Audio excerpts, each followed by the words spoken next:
Here's a full guide on how to log into your HEB account. First of all, open HEB app or simply go to Chrome. Then search for HEB in the search bar. Then click on the first URL that appears. In the top right corner, you will see this cart icon, and right beside it, you will find this profile icon. Click on the profile icon. From here, this login page will open. Simply put in your email, then click on continue.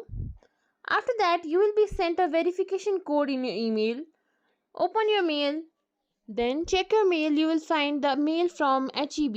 Then copy the verification code from there. Go back to Chrome, put in the verification code, then click on continue. And that's it. That's how you will be able to log into your HEB account. If you think this video was helpful, please like, share, subscribe to our channel and leave us a comment down below. Thank you for watching.